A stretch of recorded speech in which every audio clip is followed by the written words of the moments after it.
meus amigos.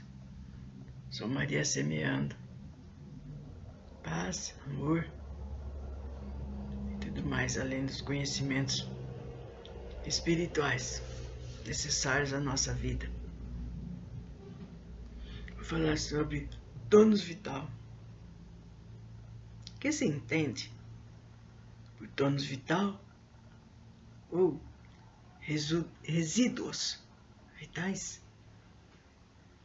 Proferimos-nos prana ou fluido vital que se exuda do duplo etérico no processo de absorção e exalação, nutrindo as formas físicas e embebendo o perispírito durante a encarnação.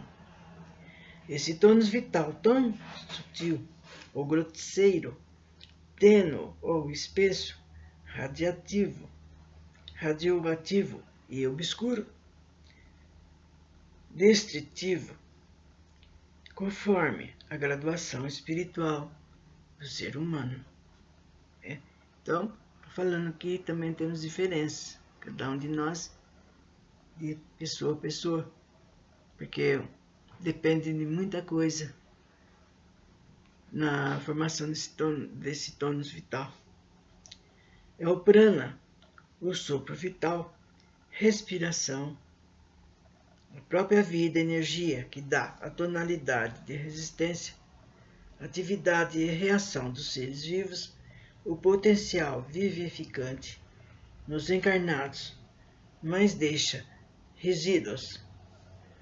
Durante a desencarnação acumula-se à altura dos chakras uma substância densa, mas ainda tocada de vida. Quando o espírito desencarna, primeiramente se rompe o cordão que liga o perispírito ao duplo etérico, de cujo fato decorre a bipartição da corrente vital que flui normalmente para o organismo físico.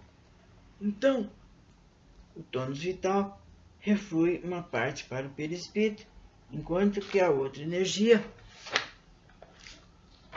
para o cadáver. Depois desintegra-se para o túmulo, ou ele é absorvido pelo processo de vampirismo dos espíritos subvertidos. Certa parte também é absorvida pela própria Terra, pois ele é fortemente constituído de éter físico. Qual a natureza do éter físico? Não poderia existir a vida na matéria sem o éter físico, o qual é exudado da própria Terra, funcionando como um transmissor que absorve o prana emanado do Sol. Conforme a concepção oriental, o éter cósmico é uma essência virgem que interpenetram e alenta o universo. O éter físico, no entanto, é mais propriamente uma exudação, cujo éter ou radiação desse éter cósmico flui através dos poros da Terra, que funciona à guisa de um gigantesco condensador de éter. Então, o éter cósmico perde a sua característica de essência física, como pura, para tornar-se uma substância impregnada de impurezas do planeta durante a sua exudação. O éter químico é o responsável pela assimilação dos elementos nutritivos do ser dos vegetais. O éter vital é o meio de propagação, continuidade da vida e de extensão do sexo. O éter luminoso é o meio da percepção sensorial, responsável pela formação dos sentidos e construtor dos olhos, modelador do cristalino e o que ainda gera calor nos animais superiores e no homem. Estabiliza a clorofila nos vegetais, proporciona também cores nas flores, coordena a circulação do sangue e a seiva dos planetas, nos vegetais dos planetas.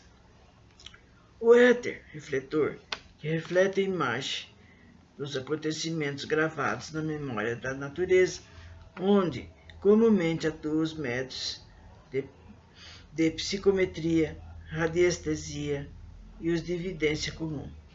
O éter físico volatiza-se facilmente do perispírito quando é utilizado para vitalizar os pensamentos e sentimentos sublimes, mostrando seu aspecto graxoso, fluídico e residual, deprimente, quando provém das atividades mentais e emotivas descontroladas que causam prejuízo ao próximo.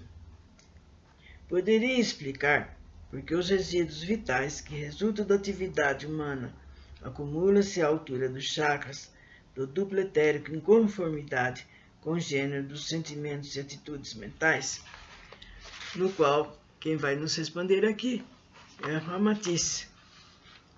Ele diz: as pessoas que durante o dia desequilibram-se na sua vivência emotiva e mental, quando repousam à noite, acumulam um residual de éter físico de baixa categoria, na altura do chakra correspondente, exatamente ao tipo de energia usada nas consecuções dos vícios e paixões desordenadas. Então, durante o dia a gente tem as nossas ações, os nossos pensamentos, nossas atividades. Durante a noite, então acontece isso. Quando a gente vai dormir, vai deitar. As aventuras menos dignas no campo da sexualidade coagulam um residual vital inferior à altura do chakra genésico na base da espinha dorsal e é conhecido então por Kundalini. A glutonice, a pândega e o carnivorismo acumulam carga vital ordinária sobre o chakra esplênico, na região do baço, e tornam o sangue impuro. Os sentimentos odiosos, ciumentos e invejosos fazem convergir o fluido vital inferior para o chakra cardíaco, afetando o funcionamento normal do coração. A má palavra, a praga, o mau uso das palavras aglomeram resíduos vitais nocivos em torno do chakra laríngeo, atacando a região tireoidiana dos órgãos e o órgão vocálico também.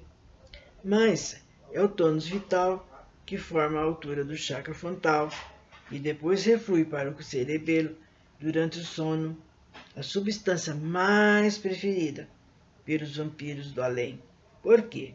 Afora sua natureza vitalizante e quaisquer propósitos inferiores, ela ainda sustenta proveitosamente o processo de obsessão. A energia mental degradada pelos maus pensamentos servem para os espíritos malfeitores firmarem os seus empreendimentos diabólicos contra os encarnados no processo ignóbil da obsessão.